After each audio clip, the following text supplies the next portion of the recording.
Suivez ces midis avec Move Africa. Un monde nouveau vous appelle.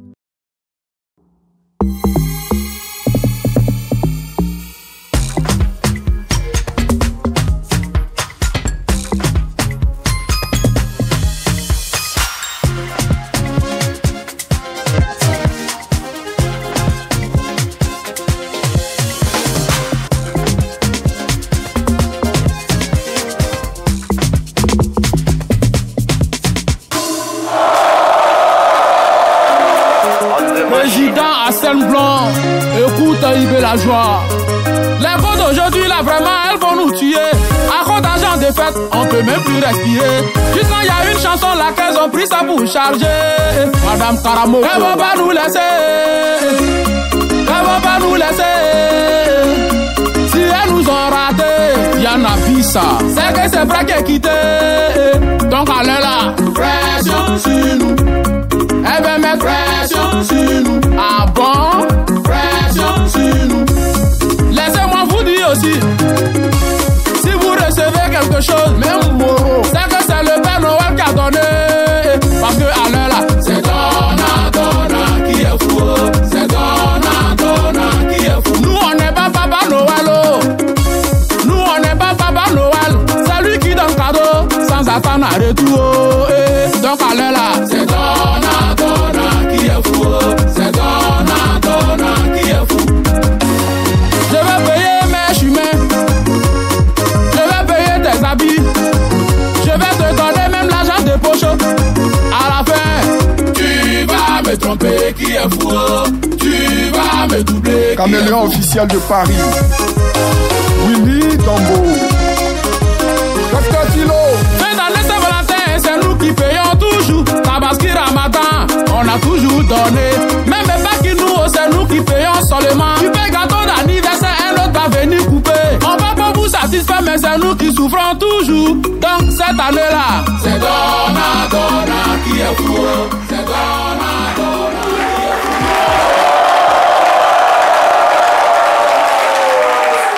Yves la joie, bonjour, bonjour à vous, merci de nous rejoindre sur RTI 1, merci d'être toujours fidèle à votre talk show épicé de la mi-journée, c'est midi bien évidemment. Alors, Yves la joie, notre artiste qui fait du zouglou, a la particularité de faire du zouglou en espagnol. Est-ce qu'on peut avoir quelques notes de ce zouglou si particulier? Ok. En espagnol. Siempre que me ves, me tratas con maldición. Quita tu maldición sobre mí. Tiras la piedra y escondes la mano. Tu único sueño es verme souffrir. Mais le temps de Dieu n'est pas celui des humains. Merci beaucoup. Merci. Merci beaucoup, Yves la joie. Merci d'être passé sur le plateau de ce midi. Merci. Alors déjà, on s'excuse pour le retard qu'on accuse dans le démarrage de l'émission. C'était bien évidemment indépendant de notre volonté. Cela dit, on est bien parti, on est bien lancé. Nos chroniqueurs sont installés. Momo Sanogo, bonjour. Bonjour Moya Kwakoukan, bonjour. Bonjour Eva. Et puis, celui qui se charge du fil d'actu, vous le savez, c'est Dr Philo. Aujourd'hui, il est souffrant. Il est vraiment souffrant, mais par amour pour le travail, par amour pour les téléspectateurs, par amour pour ces midis, il a quand même bravé sa maladie pour être sur le plateau et faire sa chronique. C'est parti, le fil d'actu.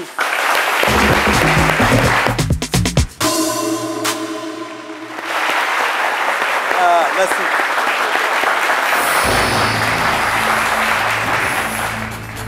Alors, à votre attention, s'il vous plaît. Il n'y aura pas de fil d'actu, comme je le disais, c'est la conscience professionnelle. C'est un palu ambulant, donc je ne peux pas me coucher avec ce palu. Et j'ai l'amour de mon travail, j'ai tenu à être là. Et... Attention. Oui, c'est la perfusion, ça va passer. Voilà. Et déjà, même étant sur le lit d'hôpital, j'ai des informations.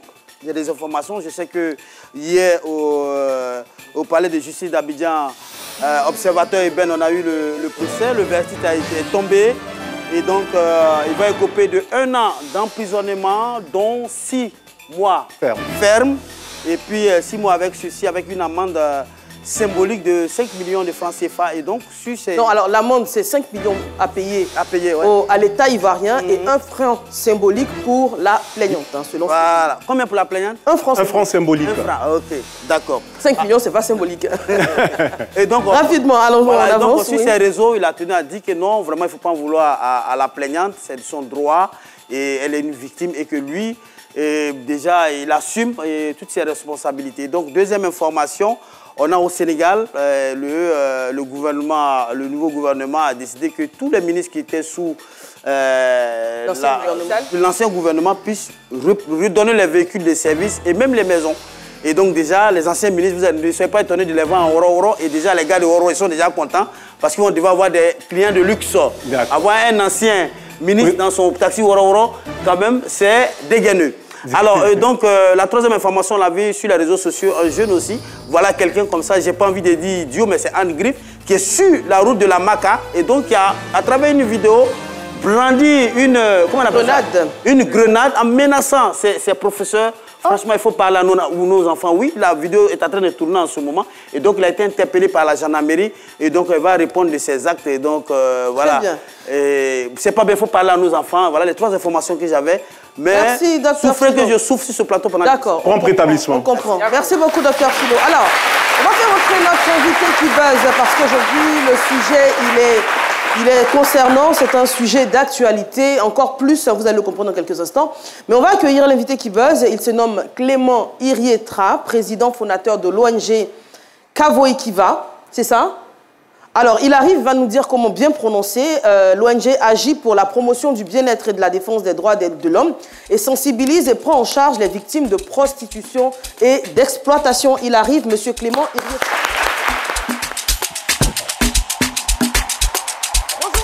Installez-vous. Le temps donc que vous vous installiez, on va faire entrer notre témoin du jour.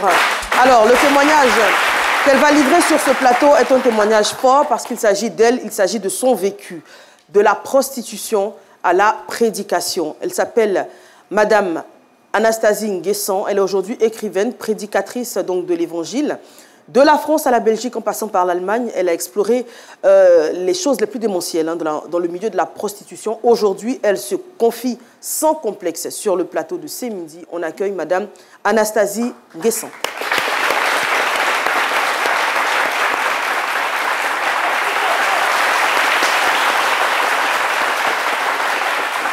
Alors, on va remettre tout ça en place. Bonjour, Madame Nguessan. Merci beaucoup de votre présence. Merci surtout de votre confiance, parce que le témoignage que vous allez nous livrer est rare. En télévision, à visage découvert, vous êtes passé par beaucoup de choses, la prostitution et bien d'autres. Aujourd'hui, vous êtes entièrement restaurée, vous êtes prédicatrice. Et vous en avez fait un ouvrage dont on va parler, et puis parler de cette histoire qu'on va tout de suite installer grâce à Adji Raymond et Espérance Kwaku. Pourquoi se mortifier l'âme quand on a l'assurance d'avoir tiré un trait sur son sombre passé? Retour dans les années fastes de la jeunesse d'Anastasie Kofi. De la France à la Belgique, en passant par l'Allemagne, elle explore tous les vices les plus démentiels de la prostitution. Racoleuse, agent de maison close, attraction dans les vitrines, elle en parle aujourd'hui avec dégoût. Comment est-ce que cette jeune fille, issue d'une famille religieuse et socialement à l'abri, ait pu virer de façon aussi radicale dans cette vie de débonnaire? Désormais prédicatrice de l'Évangile, Anastasie, qui partage depuis quelques années la vie d'un homme de Dieu, se confie sans complexe à Eva Amani et ses chroniqueurs de C'est Midi. Un témoignage explosif à la suite duquel un débat sera ouvert autour du thème « Peut-on sortir facilement de la prostitution ?» Alors, juste avant l'arrivée de Madame Nguessan, on a eu l'installation de Monsieur Clément Irietra. Bonjour monsieur, comment vous vous portez? Ça va bien. Alors, votre ONG prend en charge les victimes de prostitution et d'exploitation. Oui, les enfants qui sont victimes... Micro. Les enfants qui sont victimes d'exploitation sexuelle. Et ces enfants, dans notre rôle, c'est de les sensibiliser, de les faire sortir de la rue. Très bien. On va en parler bien évidemment. Après le témoignage, il y aura le débat et vous aurez la latitude pardon, d'intervenir. Alors, Madame Nguessan, malheureusement, nous avons accusé du retard dans le démarrage de l'émission, donc on ne pourra pas explorer vraiment le sujet comme on voudrait. Donc, on va y aller, certes rapidement, mais de façon concise. Donc, vous vivez une enfance plutôt heureuse à Abidjan, de parents qui sont à l'abri du besoin. En tout cas, vous n'avez pas de besoin particuliers pendant votre enfance qui ne sont pas assouvis, parce que bien souvent, on pense que c'est la pauvreté qui pousse à la prostitution, ce qui n'était pas du tout votre cas. Dans quel contexte et pourquoi vous allez en France? Alors déjà, bonjour, bonjour tout le monde. C'est un plaisir d'être avec vous. Et alors, je me retrouve en France parce qu'à la base, mes parents, justement, ayant des moyens, me font partir en Allemagne pour que je puisse poursuivre des études. Donc, il faut savoir que quand j'arrive en Allemagne, ça ne se passe pas comme il devrait se passer et je me retrouve en France parce que je n'ai pas de papier. Donc, je me retrouve en France, arrivé en France, tout de suite, je suis intégrée, mariée et tout va très bien. Et puis après, bon, par rapport à la suite, divorcée. Et après cela, je suis responsable de boutique. Et voilà, donc quand j'arrive à ce poste-là, je fais une rencontre. Et je rencontre une jeune fille et il faut savoir que quand je la rencontre, je ne sais pas qu'elle est prostituée. Parce que ce n'est pas écrit sur son front, bien sûr. Et je me lie d'amitié avec elle et je la fréquente. Et tout doucement, je commence à voir son train de vie. Je veux dire qu'il faut savoir que la responsabilité que j'avais m'épuisait. Donc là, je suis admiratif par rapport à son train de vie où j'avais l'impression qu'il n'y avait pas de pression, il n'y avait pas de stress, il n'y avait pas de responsabilité. Et elle avait beaucoup d'argent. Et elle vivait dans un pavillon qu'on appelle villa ici en Côte d'Ivoire. Et elle avait de beaux vêtements. Et c'est comme ça, tout doucement, elle m'a dit, écoute, il y a un circuit et je vais te montrer. Et tu auras beaucoup d'argent. Alors moi, je suis étonnée. Ah bon, c'est sûr, ça existe et tout ça. Oui, oui, tu verras. Et puis tout doucement, je prends la sécurité, je me mets en... en fait, je ne démissionne pas tout de suite parce qu'elle voulait que je démissionne. Mais elle ne me disait pas ce que c'était. Moi, je pensais que c'était même la drogue. Mais bon, de toutes les façons, j'avais confiance en elle. Ça a pris des mois, en fait, avant vraiment qu'elle me partage son secret. Et quand on va, je fais une rupture conventionnelle pour pouvoir avoir au moins le chômage parce que je ne sais pas trop concrètement ce que c'est. Et puis quand on arrive là-bas, c'est un club de striptease. Ça commence comme ça, en fait. Alors, avant d'y arriver, on précise qu'à ce moment-là, enfin, à ce moment-là précis, vous êtes en couple? Non, actuellement, là, je suis divorcée. Divorcée? J'ai un petit ami. Voilà, vous êtes en qui est directeur de finance. Qui a beaucoup de moyens. Déjà, qui est européen. Et il faut savoir aussi qu'à ce moment-là, j'ai mes 2 petits frères à ma charge. Donc, mes parents nous envoient de l'argent. Et je vais dire, déjà, j'ai mon salaire de responsable de boutique, j'ai mon petit ami qui gagne bien sa vie, j'ai mes petits frères, donc mon père qui envoie de l'argent, contrairement à ceux qui sont, comment dirais-je, à l'extérieur. Ils font du job. Je vois souvent ça, voilà. Ça m'étonne, mais moi, je n'ai jamais vécu ça, en fait. Donc, du coup, en fait, j'avais aucun problème. Mais je pense que ce qui a fait que je l'ai suivi, c'est vraiment la liberté. Voilà, moi, c'était vraiment en quête de liberté. Parce que j'en avais marre de la pression professionnelle et puis la facilité. La facilité. Voilà. Donc, quand vous arrivez dans ce premier lieu, qui sera finalement la première étape, il s'agit de striptease. Alors, pour comprendre, ce sont des jeunes filles qui dansent de façon dénudée dans des clubs, en fait, qui se livrent au regard des hommes ou des clients qui sont là. Parce qu'il y a des femmes également qui vont dans des clubs de striptease. Alors, dans un premier temps, il n'est pas question qu'on vous touche, hein, c'est juste danser et qu'on vous regarde. Alors, il faut savoir, dans ces clubs de striptease, il faut savoir, c'est situé vers les bases de l'armée américaine. Comme ici, le 43e BIMA, mais là-bas, c'est l'armée américaine. Et donc, tu danses sur des pistes.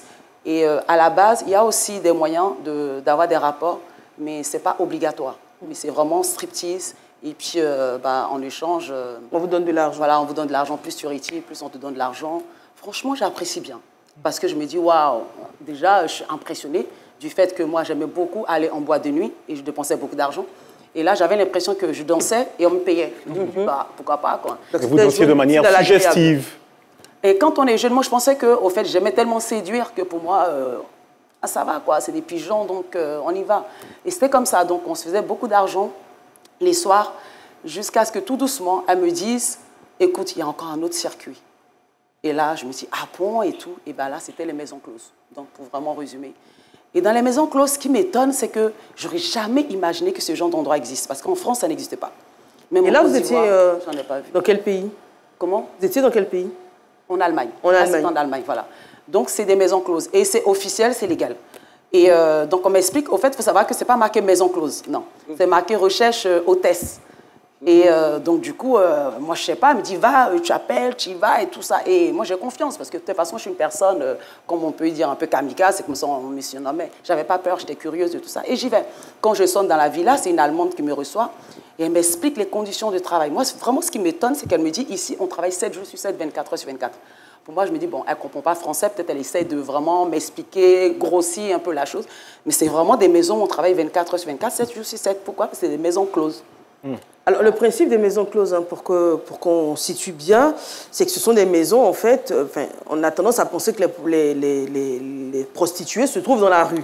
Alors que là, c'est une maison où elles sont, où elles vivent. Ça, et là, c'est les clients qui viennent à leur rencontre. Et à tout moment. Pour des prestations. Exact. Ça sonne constamment. Donc, effectivement, il paraît qu'en Allemagne, pour éviter les agressions, les violences, et donc, ils créent ces maisons. Au moins, comme ça, les filles, elles sont protégées. D'accord. Voilà. Finalement, c'est un engrenage. Vous commencez donc par le striptease, vous en arrivez aux maisons closes. Est-ce qu'à un moment, quand vous vous rendez face à la réalité, vous comprenez ce qu'il s'agit de faire, c'est-à-dire vendre votre corps pour de l'argent, est-ce qu'à ce moment-là, il y a un frein ou ça ne vous pose pas de problème? Il y a un frein, oui et non, mais j'aime pas ce système, en fait, de maison close. Parce que là, c'est plus la séduction, c'est les clients qui sonnent H24 et les filles, elles se mettent là en rond et c'est le client qui choisit. Et là, je me dis, mais attends, dans le club des striptease, c'était nous. Et ce n'était pas le même type de profil. Dans le club des striptease, c'était des gens de l'armée américaine, c'était des jeunes. Donc moi, ça me plaisait. Mais là, c'était carrément des gens de tout âge, 70, 50. Et quand on est jeune, à un moment, on s'est dit, oui, qu'est-ce que je fais là?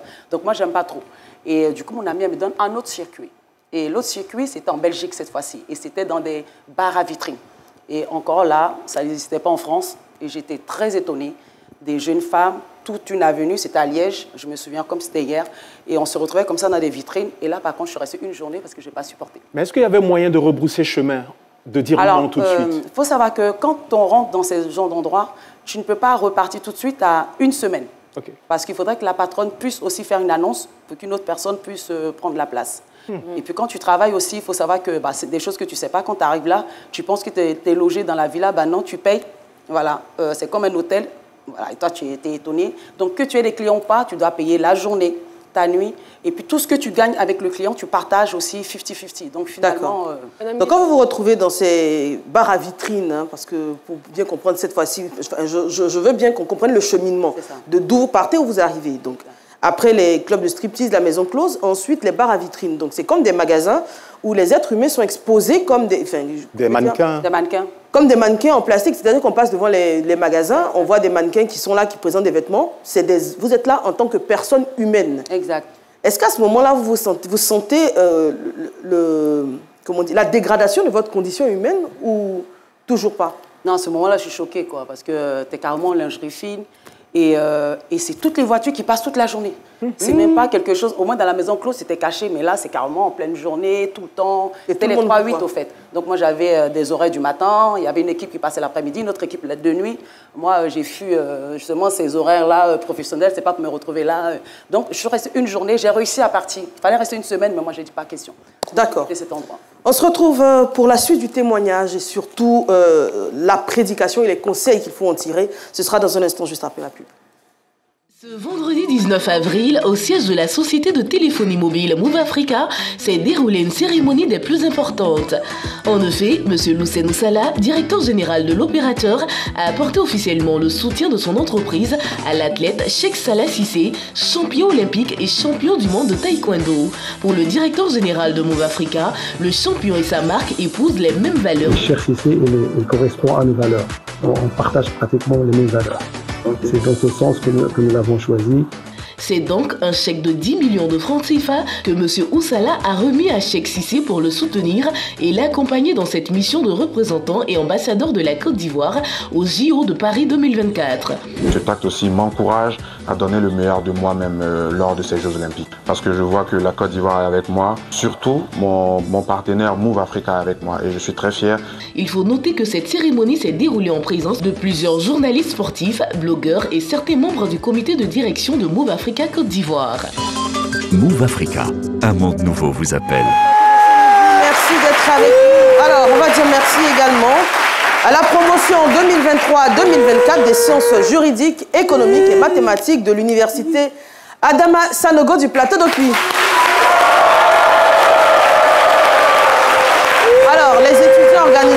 fin de cette année universitaire, bien sûr, leur cérémonie de graduation. Et on salue le président de la promotion, M. Amadou Fongbe.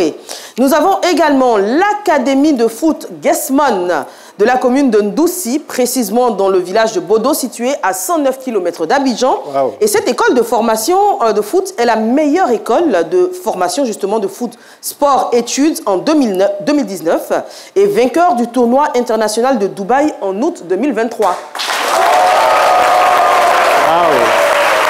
Voilà, on va faire un coucou à M. Gay Esmond Kevin qui en est le responsable. Et puis, bien évidemment, on va dire merci à Caro Boutique, toujours présente au rendez-vous de ce midi. Alors, notre invitée du jour, Mme Anastasie Nguessan, nous expliquait donc son périple à travers la prostitution en Europe. À quel moment vous en avez marre? À quel moment vous décidez de quitter ce milieu et pourquoi? Au fait, je me rends compte que je ne sais pas ce que je veux. Parce qu'à chaque fois, je change. Donc, je me retrouve même sur les trottoirs. Donc, ça, c'est sur les Champs-Élysées. À arrêter les voitures et tout ça, c'est encore un autre type de prostitution. Et puis, parce qu'à chaque fois, il y avait un nouveau circuit. Et je me rends compte que, bah oui, je le fais. Mais après, je me dis, ouais, bof, tout ça. Mais je veux dire, vous le faisiez pour l'argent. Comment? Vous le faisiez pour l'argent à la base. Donc, vous gagnez plutôt bien votre vie ou... C'est ça qui est incroyable, c'est que quand je regarde dans le rétroviseur, je me rends compte que je ne sais même pas ce que je voulais.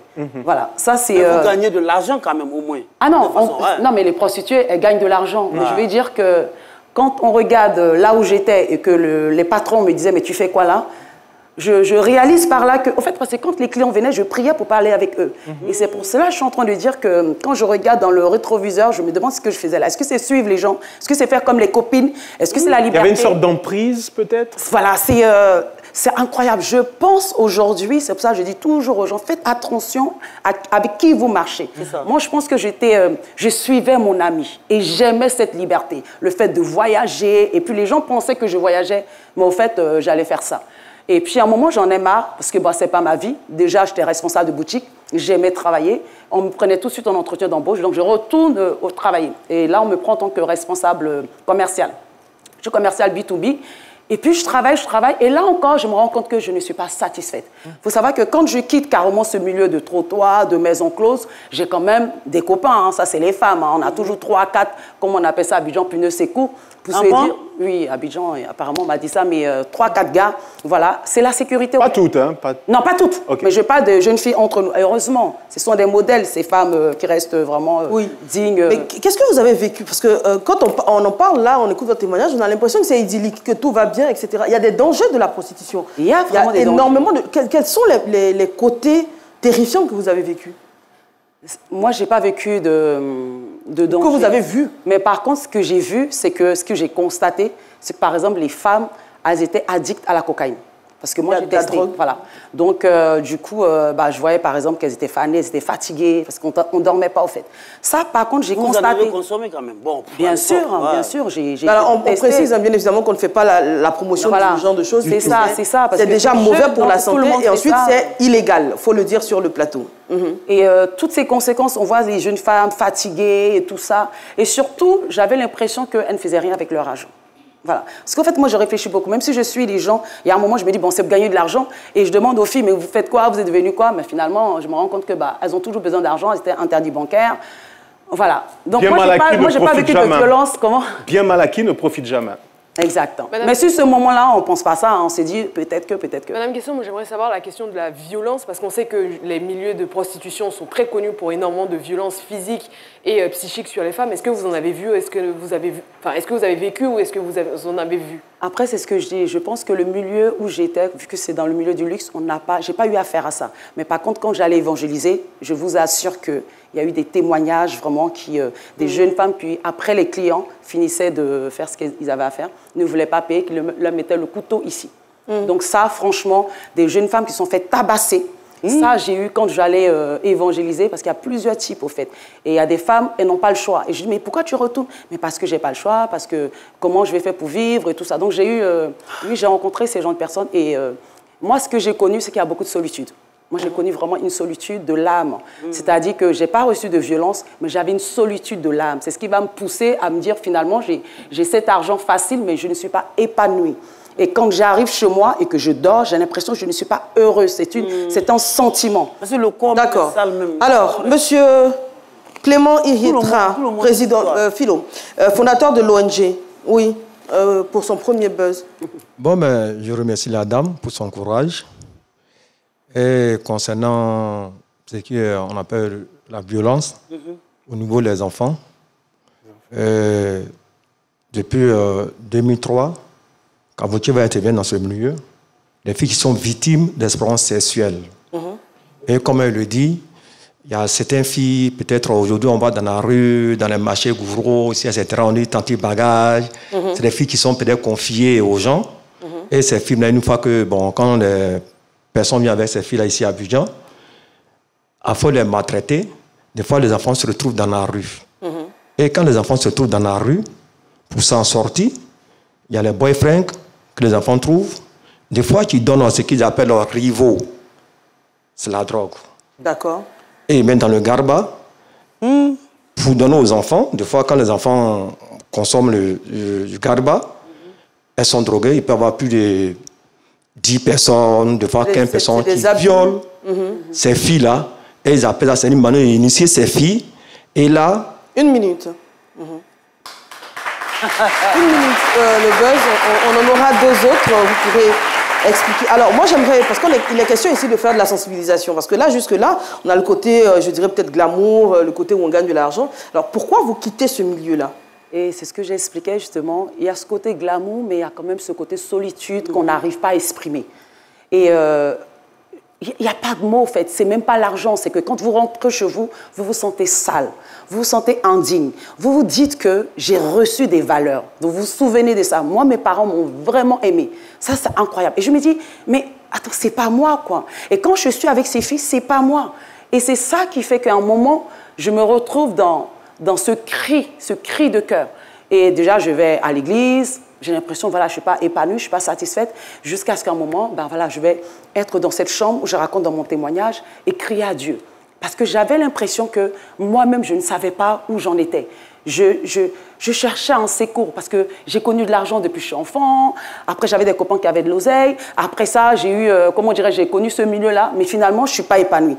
Et c'est ça, c'était la souffrance de l'âme. Et je n'ai pas connu de violence, mais c'était la souffrance de l'âme. Et ça, avec cette souffrance de l'âme-là, j'ai crié à Dieu. Et quand j'ai crié à Dieu, Jésus m'apparaît. Et quand Jésus m'apparaît, subitement, naturellement, je réalise que j'ai de la valeur. Je réalise que je suis importante. Je pleure toutes les larmes de mon corps. Je vois toute ma vie défiler. Et moi, dans ma tête, en tant qu'ancienne prostituée, sachant que je me cachais, je pensais que même la religion, je n'étais pas assez parfaite ou digne pour la religion. Donc, je ne pouvais même pas imaginer que Christ puisse m'apparaître. Et je pleurais, je pleurais. À partir de cet instant, quand je sors de là, je comprends que l'amour que Dieu a pour moi, je peux le voir dans les yeux d'un homme. Et je ne le vois plus en tant qu'un pigeon, mais je manifeste de l'amour, de la compassion. Et ça change toute ma vie. Et ma vie prend un sens. Tous les vêtements que j'avais, les petites jupes, au fait, je vais maintenant mettre un mot. Je comprends que je cherchais à plaire. Au fait, moi, c'était ça. Et là, plus tard, je vous dis, j'ai rencontré beaucoup de filles, les parents ont des moyens, elles font des études, mais elles sont dedans, elles ne savent pas pourquoi. Parce qu'il y a des femmes, c'est pas forcément, il y a plusieurs facteurs qui poussent les gens à la prostitution, mais il y a beaucoup de femmes, c'est vraiment ce côté, elles ont envie d'exister, elles ont envie de se sentir aimées. Et moi, c'était ça. Alors aujourd'hui, vous avez changé de vie, vous êtes prédicatrice, on l'a dit, vous êtes mariée, vous êtes maman de 3 enfants. Et vous racontez votre témoignage dans l'ouvrage. Vous êtes aujourd'hui sur notre plateau télé. Je vous l'ai dit, vous témoignez à visage découvert. On vous en remercie déjà. Est-ce que le fait de... Vous n'avez pas peur du jugement? Déjà, vis-à-vis, comme vos parents ont vu et lu le livre, votre époux qui a connu votre passé, etc. Est-ce que vous n'avez pas eu peur d'être jugé? Non, parce que je pense que c'est un miracle, au fait. Vous savez, moi, c'est un miracle au point où j'ai envie d'aller sauver toute la terre, si je peux le dire ainsi. Donc, au fait, je ne pense même pas à tout ce que les gens vont dire. Ce n'est pas ça ma préoccupation, de me dire il y a des gens qui souffrent. Il y a des personnes qui pensent que Dieu ne les aime pas, parce que moi, j'étais dans ce cas. Il y a des personnes qui pensent qu'elles ne sont pas dignes, parce que ci, parce que ça. Et j'ai juste envie de leur dire, au fait, je me suis rendu compte que j'ai rencontré un Dieu qui n'a aucun regard de jugement sur nos vies. Et là, je me dis, ben, il faut aller dire à ces filles-là, ne restez pas comme ça, ne pensez pas que vous êtes tellement souillés. Moi, mon mari, par exemple, c'est quelqu'un, avant de se marier, déjà, je le connaissais au collège. Lui, il est resté chrétien. Moi, je me moquais de lui. Je venais avec ma cigarette comme ça pour penser. Il est resté, il avait 37 ans quand on s'est marié. Il n'avait jamais eu de rapport sexuel. Je suis sa première femme. Donc, j'explique aux gens qu'il y a de l'espoir. Et j'ai eu 3 enfants. Donc, j'explique aux gens qu'il y a de l'espoir. Ce n'est pas une fatalité. C'était une erreur de jeunesse. Peut-être que j'étais perdue, j'étais égarée. Mais Dieu peut le faire aussi pour ces personnes. C'est pourquoi j'ai cette audace pour dire aux gens, Amen. Alison, est-ce que vous avez quelque chose à ajouter? Votre histoire donne du courage, donne envie en fait aux autres femmes. Ce que moi je voulais savoir, c'est que est-ce que vous avez coupé les liens avec cette ancienne vie ou vous continuez à aller voir d'autres femmes qui sont toujours dans ce milieu-là pour les sortir en fait de cette pénombre? Ancienne vie et couper les... Parce que quand on dit ancienne vie, c'est-à-dire, je suis toujours dedans, ça, c'est sûr que c'est... Non, et ce qui demande, est-ce que vous... Parce que c'est un milieu, le milieu de la prostitution. Est-ce que vous allez voir des filles qui se prostituent aujourd'hui pour leur dire, voici mon témoignage, voici ce que j'ai fait, et je veux sortir de là. Est-ce que vous continuez? En fait, c'est ma passion. Je rencontre les filles tout le temps, comme ce que je disais tout à l'heure. Et alors, là aussi où j'ai été étonnée, c'est qu'il y a beaucoup de femmes qui se prostituent, mais qui ne sont pas vues comme des prostituées. Et ça aussi, j'en ai connu. Voilà, des femmes, comme tout le monde, mariées, qui disent, bah, pour mon mari, tu sais pas, il est méchant, je vois pas son argent. Donc je rencontre toutes sortes de profils, parce que en tant que servante de Dieu, et Dieu me... Des femmes mariées? Des femmes mariées qui se prostituent? Oui. Même là où j'étais avant, il y en avait. Mais là, je vais dire, depuis le milieu chrétien, il y en a beaucoup qui se sont seules et qui pensent qu'elles ont besoin de 3-4 clients, voilà, pour pouvoir s'en sortir. Donc, j'en rencontre beaucoup. Oui, monsieur Clément Irietra. D'accord. 1 minute. Okay. Donc, je disais tout à l'heure, avec les filles qui étaient droguées, donc notre rôle, c'est d'approcher ces filles-là et pour les faire sortir dans les ghettos, la rue, pour les sensibiliser. Surtout les filles qui sont victimes d'expériences sexuelles. Donc, c'est pourquoi je suis en train de dire que la dame, ce qu'elle est en train de dire, vraiment, il faut beaucoup l'encourager. Parce qu'il y a beaucoup de femmes aujourd'hui qui sont dans ce cas-là, maintenant, qui ne veulent pas se faire signaler, qui ont honte d'en parler. Et vraiment, je dis merci. Merci. D'accord. Ah, vous avez encore du temps, hein? Vous avez encore 30 secondes. C'est pas grave, on va aller tout de suite à la pub. Deuxième coupure publicitaire, à tout de suite. Ce vendredi 19 avril, au siège de la société de téléphonie mobile Move Africa, s'est déroulée une cérémonie des plus importantes. En effet, M. Loussé Sala, directeur général de l'opérateur, a apporté officiellement le soutien de son entreprise à l'athlète Cheikh Salah Cissé, champion olympique et champion du monde de taekwondo. Pour le directeur général de Move Africa, le champion et sa marque épousent les mêmes valeurs. Cheikh Cissé, il correspond à nos valeurs. On partage pratiquement les mêmes valeurs. C'est dans ce sens que nous l'avons choisi. C'est donc un chèque de 10 millions de francs CFA que M. Oussala a remis à Cheikh Cissé pour le soutenir et l'accompagner dans cette mission de représentant et ambassadeur de la Côte d'Ivoire aux JO de Paris 2024. Cet acte aussi m'encourage à donner le meilleur de moi-même lors de ces Jeux Olympiques. Parce que je vois que la Côte d'Ivoire est avec moi, surtout mon partenaire Move Africa est avec moi et je suis très fier. Il faut noter que cette cérémonie s'est déroulée en présence de plusieurs journalistes sportifs, blogueurs et certains membres du comité de direction de Move Africa Côte d'Ivoire. Move Africa, un monde nouveau vous appelle. Retour sur le plateau de ce midi, merci d'être avec nous. Malheureusement, nous sommes déjà au terme de l'émission. On ne pourra même pas amorcer notre débat qui était de savoir est-ce qu'il est facile de sortir de la prostitution. Malheureusement, on ne pourra vraiment pas en parler. On espère qu'on aura l'occasion d'ouvrir le débat, peut-être en audio sur le plateau. Alors, on va faire des conclusions en 10 secondes, très rapidement. En 10 secondes, alors rapidement, ça vous a mis combien de temps pour reconstruire votre vie? Rapidement. Ça a été assez rapide. Hein. Ça a été assez rapide. Ouais. D'accord, bon courage. Ça fait maintenant 8 ans. 8 ans. Sortir de la prostitution, ça demande un accompagnement physique, sanitaire et émotionnel. Et je pense que c'est important qu'il y ait des associations comme celle de notre invité témoin pour aider les jeunes dames à en sortir. Et il y a aussi des jeunes monsieur. Exactement. Ça, c'est pas vrai. Si, monsieur. Il faut qu'on ouvre le débat également. Sortir de la prostitution, ça demande tout ce que Moya vient de dire, mais surtout, ça demande l'approche de personnes qui ont déjà vécu, qui sont déjà passées par ce milieu-là et qui ont réussi à en sortir. Et je pense que ce genre de modèle-là peut véritablement aider le maximum de personnes à sortir de ce milieu sombre. Moi, je voudrais vous remercier pour votre témoignage. C'est dommage qu'on n'a pas eu assez de temps, mais vous incitez à aller vers ces hameaux-là ici, ces endroits de prostitution à Abidjan ici, et puis partagez votre parole avec ces personnes-là. Si vous avez des difficultés, j'en connais, il y a même des sites. Je vais vous emmener là-bas, pas parce que je me prostitue, parce qu'on en parle autour de moi. Et nous allons voir comment travailler. Monsieur Iriebi, Monsieur Irietra, 10 secondes, votre dernier mot en 10 secondes, le micro. Oui, en fait, c'est la sensibilisation aux jeunes filles qu'on les fait croire que des fois ici à Abidjan. Oui. On a fait croire quoi? Dites vite. Hein? D'accord, madame, désolée, madame Anastasie Nguessan, merci beaucoup de votre passage sur le plateau. On rappelle que le livre est disponible, de la prostitution à la prédication. Merci encore une fois à Caro Boutique, merci à notre public, les établissements Adama Sanogo et l'Académie de foot Guesmon. Rendez-vous est pris pour demain, même heure, même canal. C'est midi, à demain. Et encore pardon, hein, on a couru aujourd'hui parce qu'on a démarré en retard et c'était totalement indépendant de notre volonté. Merci beaucoup, à demain.